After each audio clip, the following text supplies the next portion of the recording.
I've heard that. The other one I would say is the Houston Texans. It's going to be the law firm of Booker or Banks. Like they're drafting an offensive lineman between those two guys, whoever's there. I like that. That's Daniel Jeremiah, who many consider to be the best NFL draft expert. Some consider it to be Lance Zierlein. Both of them work for the NFL Network.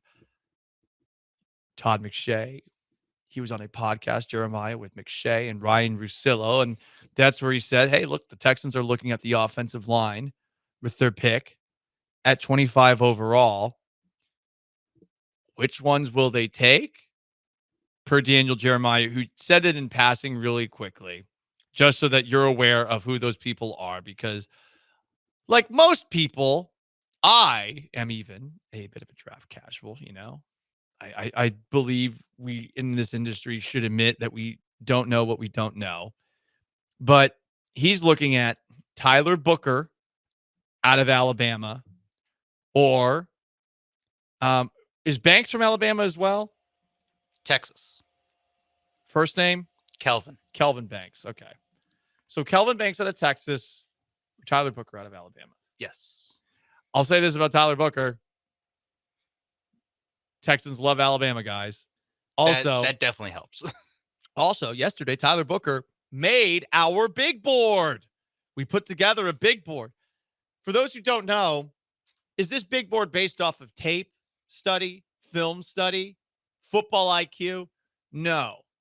It's based entirely off of Lance Zierlein's scouting profiles on NFL.com. Specifically, the unintentionally erotic language that he sometimes uses to talk about these players. So yesterday we put 5 offensive linemen on the board.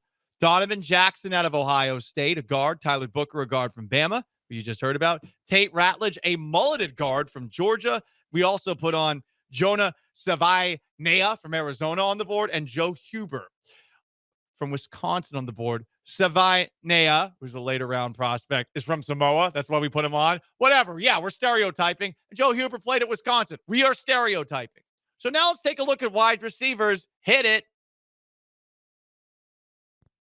You know Lance Zierlein for his mock drafts. This is where the problems start in my hometown. I pass on C.J. Stroud. But have you ever read his scouting reports? Look at the body. Look at that bubble butt. They're power generators right there. We're going to pick who the Texans should draft entirely based on these things he actually wrote. A little stiff in the hips. Ooh, they fall down hard and long. And now, our unintentionally erotic big board. We're now looking at wide receivers for the Houston Texans. So assuming there's no gas mask bong video that's about to be posted featuring Travis Hunter is going to be gone within the first 2 to 3 picks of the NFL draft. He will be gone. The Browns are supposedly the favorites to pick him. Cam Ward's supposed to go first overall. But say Travis Hunter falls because of something bad that happens, and the Texans still consider him to be Texans worthy. There's a lot going on in Lance Zierlein's unintentionally erotic draft profile at NFL.com about Hunter. Travis Hunter has ball skills. Okay. It helps him shine on both sides of the ball.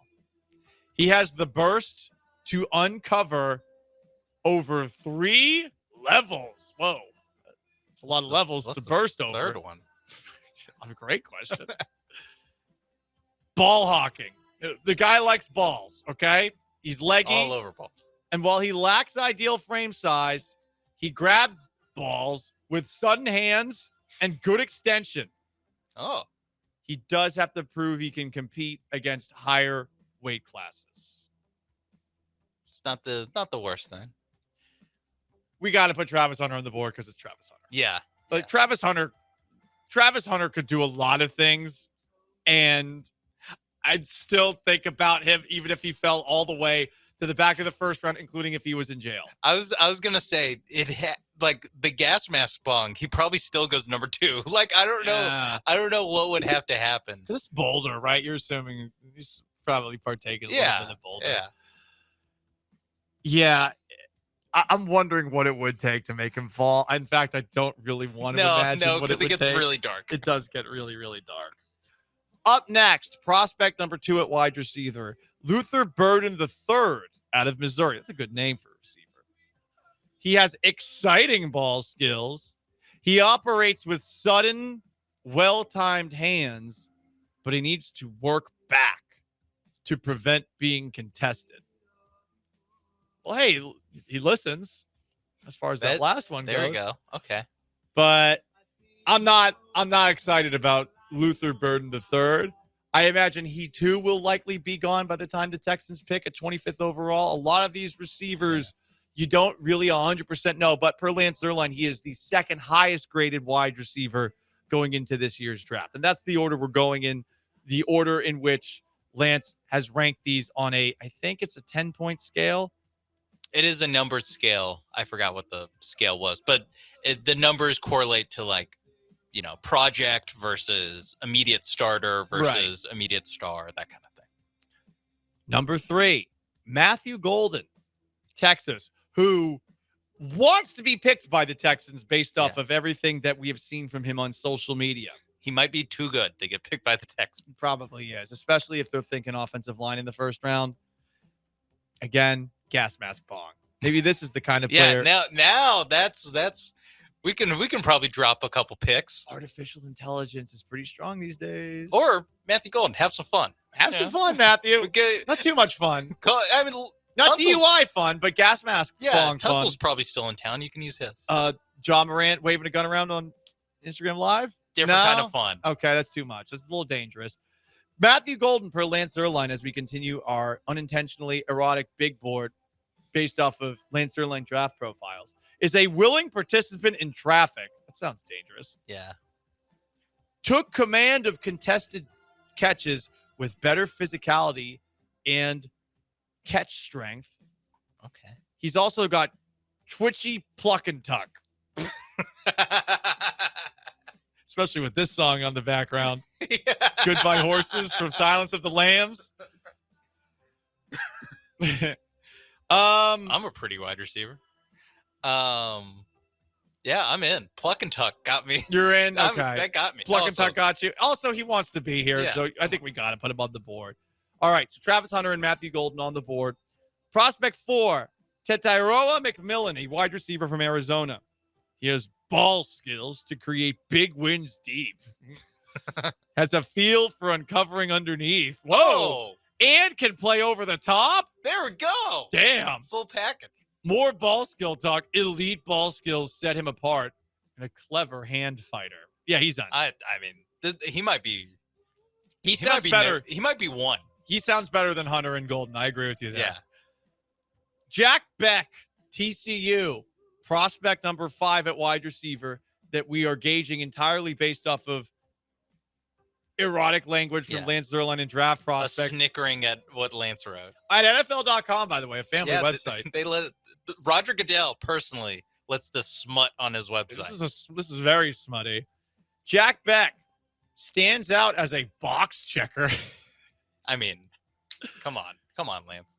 It's 2025. You got to be one. Big, strong receiver. Outstanding ball skills. Has a rebounder's feel for owning catch space once he gains top positioning. Hands are sticky and strong. Okay. Jack, why are your hands sticky? I don't know. This guy sounds like a freak. I mean, he's in. Ball skills create a buzzy talking point. What? Pins defender and battles to maintain top position. I mean, congrats. I think he's overtaken Tetairoa. He's on. Yes, I didn't think I needed to. Yes, he's in, and he might be one. Him and McMillan, we can debate. Jaden Higgins, Iowa State, next up. Is he on the board or not? Based off of unintentionally erotic language written by Lance Zierlein at NFL.com and these draft profiles. Outstanding ball skills. Big-bodied wideout with a wingspan over 6'7". Well, you know what they say about big wingspan. Effective use of size to physically separate. I guess. Unable to sink hips. Oh. Out. You got to sink your hips. Got to. I need good hips from a receiver. Yeah, I'm out. I'm out on this one. Up next, Jalen Royals. Might lack the desired explosiveness, but he makes up for it with his body control and feel for the game. That's what they say about a lot of people who perhaps don't exactly have. It's about the motion in the ocean. That's what Royals is saying. Exactly. You know what? That means he works hard. Yeah. Excellent as a zone beater. I don't know why that's funny. Smooth insertion of wrinkles and leverage into his routes. Can be hard to bring down by the first tackler. All right. I'm in on Jalen Royals. Yeah. He's in not top tier, but he's in there. He's in, definitely. Isaiah Bond, not Texans worthy, so he's off. Yeah. I think with this incident that he's dealing with right before the draft, he might be off. We'll see. Allowing him to make magic with the ball in his hands. Okay. He makes magic with the ball in his hands. That's something. He's able to eat into cushion. Oh, is he calling him a biter? Got a little Marv Albert going on. Almost Or- immediately off the snap. Can be overwhelmed by size when contested. Yeah. Out. He would have been out just by this, but yeah, not Texans worthy. Allegedly. Allegedly, right, exactly. And one last one, Trey Harris from Ole Miss. Fast enough to win over the top. Runs by coverage with long gliding strides. Improved against grabby coverage and downfield contact in 2024. Okay, well, how much has he improved against this downfield contact? Allows throws to get on top of him, leading to drops. Oh, okay, that's an actual football term. Out. So, here's who we're putting on our big board, entirely based off of unintentionally erotic language written by Lance Zierlein as he writes up draft profiles for NFL.com. Travis Hunter, Matthew Golden from Texas, Tedaroya McMillan from Arizona, who might be our best guy, Jack Beck from TCU, who also might be our best guy, Those McMillan and Beck are top 2. and Jalen Royals from Utah State. 1A, 1B. So there you go, guys. Yeah. That's the wide receiver position.